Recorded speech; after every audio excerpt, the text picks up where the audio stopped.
So guys, ayan. Magdi-display muna ako ng aking grocery dahil dumating si grocery ko kanina habang walang tao. I-display ko na kasi mamaya mga bandang 11 or 12 dyan dumadami yung mga bumibili. So anong oras na ba? 9:30 na ng gabi. So mayroon akong dalawang box ng grocery na dumating kanina. Ano lang naman to, mga Bear Brand, tapos those days na napkin, ganon. So habang walang tao, magdi-display muna tayo ng ating grocery. So ang binayaran ko nga pala kanina sa grocery dahil dumating nga ito kanina. Ang binayaran ko sa grocery ay 3,418.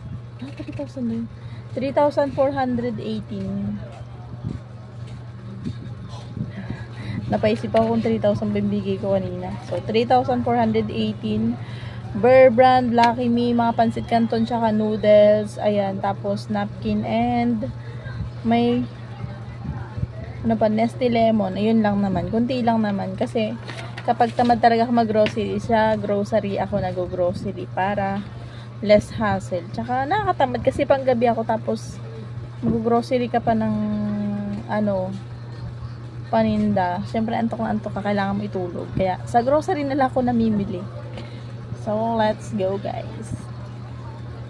Ganito nilagayan ko guys ng aking mga pansit canton. Dati kasi sa net siya nakalagay. Ganito ngayon yung lagayan ko kasi nga hinangat-ngat ng daga. Ang gagaling, ang babait nila. Kaya dito ko na siya nilagay. So, pansit canton, Nissin Ramen, tapos dito Milo, tsaka Bear Brand. Ayan. Pag hindi ko makasya, nakastock lang sa box. O, diba? Kunti na lang kasi ang aking pansit canton. So, yan. Wala na akong sweet and spicy tsaka extra hot. So, nandito yun sa box. Kaya mag-open ako ng aking mga grocery. And display natin dito kasi pag may naghanap, mahirap magkalkal sa box, guys. So, inuna ko munang buksan yung malaking box kasi nandiyan yung mga pansit canton. Madalas kasi bilhin sa akin mga noodles na may, yung Lucky Me noodles na may sabaw. Pansit canton, ayan, tapos may Bear Brand, yan yung inuna kong buksan. Kapag talaga may mga grocery na mga dumarating or pag nag-grocery ako, hindi ko pinapatagal sa karton yung grocery kasi ang hirap. Lalo na masikip yung tindahan namin. So, kailangan ko kagad dispatch yung mga karton na nakabalandra dyan. Sa totoo lang, mahirap talagang kumilos. So, bumili ako ng ganitong Bear Brand, yung mga 300 grams. Ano yan?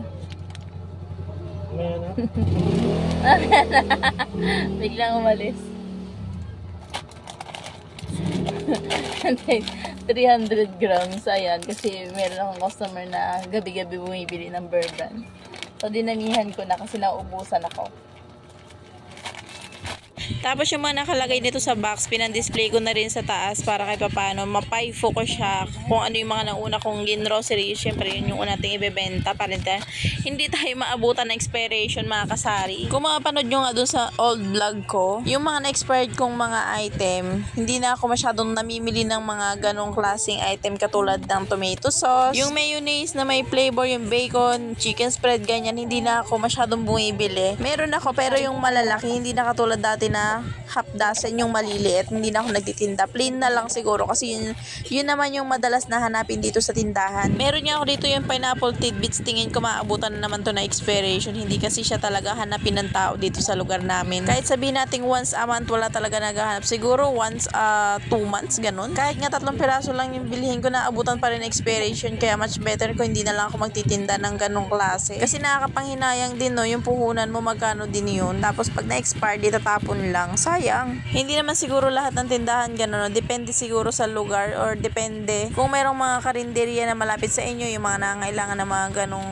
ingredients, ganyan. Siguro hindi maabutan ng expiration. Hindi porque hindi mabenta sa akin, hindi na rin kayo magtitinda. Try nyo din sa tindahan nyo. Malay nyo, diba? Sa akin kasi hindi ko na talaga binibili sa grocery kapag alam kong hindi siya talaga hanapin ng tao. Katapos ko nga ayusin yung mga Bear Brand ko, dito naman ako nag-refill sa aking mga Lucky Me na may sabaw. Lucky Me chicken, Lucky Me beef, spicy, ganyan. Yan na lang yung mga nakahangkor, yung nakalagay sa net. Kung makikita nyo mga kasari, yung aking mga chichirya nga, kalbo na din, hindi pa ako nakakapag-grocery dito malapit sa amin. Isa din nga yung mga chichirya sa hindi ko binibili sa grocery kasi nga pag dumating na dito sa akin, halos yung iba wala ng hangin. So, napaka-hassle nga kung ibabalik ko pa, 'di ba? Kaya naman dito ko na lang siya binibili sa mga wholesaler na malapit sa amin. So, mga kasari, subscribe nyo ako dito sa aking YouTube channel and follow nyo po ako sa aking page, ECJ TV. Maraming salamat sa panonood. Kaya naman hanggang dito lang muna. Bye!